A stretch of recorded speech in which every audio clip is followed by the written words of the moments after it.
Good evening, guys. Hi, it's Beverly, and it is hobby time with Beaded by Beverly. Normally I do a video and I show you kind of what, I'm working on and before it dries and all that, but that kind of gets boring because everything's upside down and you really can't see a whole lot about what, until I show you the results video. As you know, though, I did work on some molds.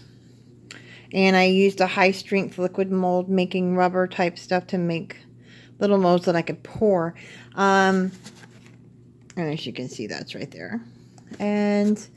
But I had purchased this stuff. I don't know why. I grabbed the box. I was in a hurry and thinking it was my clear resin, but it was not. It was casting resin, which turns white and cures in 10 minutes. And and it says when it cures, when you're stirring it, if you're not quick in the first set, and you got to pour that right away. It's not like the resin. It dries super, super quick. We're in the first batch. Had to start over. So I poured my resins, and up here you'll see it almost dries, almost like a plastic. But you're supposed to be able to stain or paint these. So I did make a couple of little molds. That's my little house. Dragonfly. And what I used is the metal charms or whatever. This one is the owl. I had a metal owl, and then I poured it so I could kind of make a base, and maybe I'll just paint them and maybe put stones in it. I'm not really sure exactly yet, but I will figure that out. This one I did add a little bit of glitter to, and I can't pick it up, of course, because I'm trying. Here we go. And that's just a little charm with angel wings. Now, I'm not really sure if I'm going to like paint them and use them because they are like really kind of lightweight plastic, basically. Or if I'm going to use them and then use the charms already painted up and put them in the clear epoxy resin. However, like I said, live and learn, make mistakes, learn some more. These are not completely cleaned up. This is part of my teardrop series with my crystal teardrops. And here, this is labradorite. And I don't know if you're familiar with labradorite. It has that flash. Really cool. It's almost a grayish looking stone. But when the light catches it in a certain way, you see how that has that flash of blue and gold. And it's just a pretty stone. It's one of my favorites, I think. It's kind of a neat, like, mystical stone. But anyway, there it has. There you go. Right there's the flash. Same kind of process too. This is moonstone, and moonstone is similar. Moonstone is like a whitish clear. There we go. I don't know if you can see that, and you get that flash of moon. Must be like basically looks like moonlight.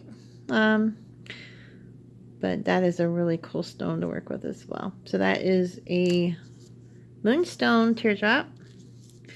This is really not, we're going to move over to this one because that one, those two are not really part of the crystal series.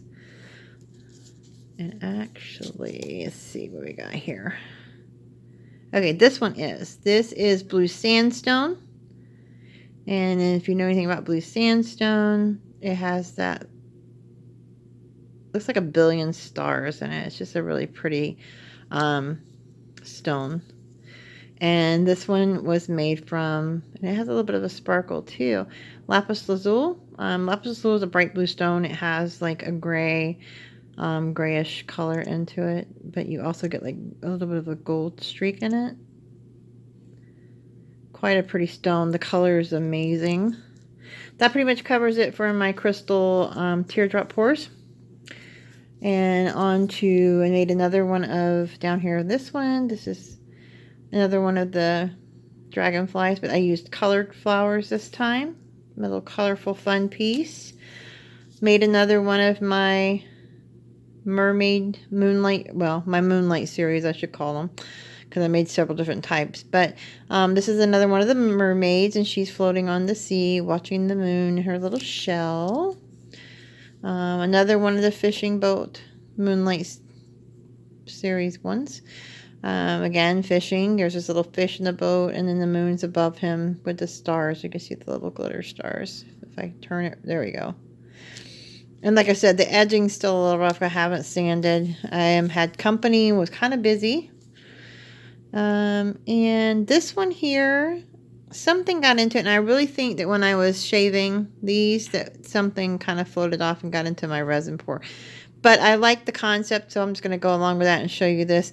In there, you've got your actual seashells, and then using my acrylic paints and stuff, I created the appearance of seaweed in my pour.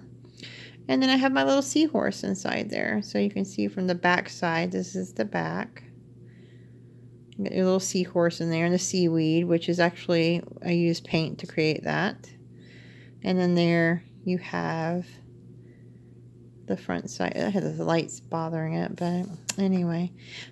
So I'm doing a lot of things where I'm creating different things. I kind of like this one. I'll probably make some more, obviously, that doesn't have my little issue going on there. Sad that that's what happened, but it, you know, live and learn. On this one, this has got to be, I am kind of digging this. So this one I made another one in my Moonlight series, and basically at the bottom you have the dark area, just almost a black. Well, actually it is a black because that's supposed to be the ground at night. Got your moon out, and that's a little haunted house, and at the top there you can see there's a little ghost coming out. So this might be like one of my Halloween pieces that I'm going to do. Full moon, moonlight. What you can't see in this one, because I have to go back, hold that thought. Up here, these two did not make it into the first part of it. This one looks really kind of an odd little color. It just looks like it's full of sand, because it is. This is the fluorescent sand. So even though this looks like just a teardrop, this actually lights up when in the dark. It's kind of cute. It did turn out pretty good. And back to the series over here, I used that sand in my haunted house here. I poured partially, let it dry partially, then added the sand to the very top two-story window. So the fun part of this little piece is that when you're wearing it, you cut the light out, and after you cut the light out, then the top window, the light in the top window of the haunted house comes on.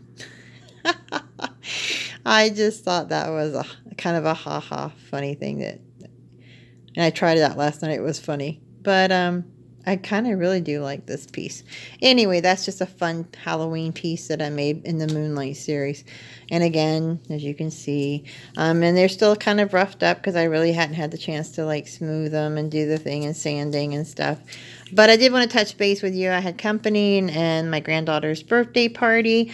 So that's pretty much it. You know, I got all these pieces going on. I'll get back to you when I have some more stuff. Much love. Enjoy your evening, and we'll see you soon. Have a great night.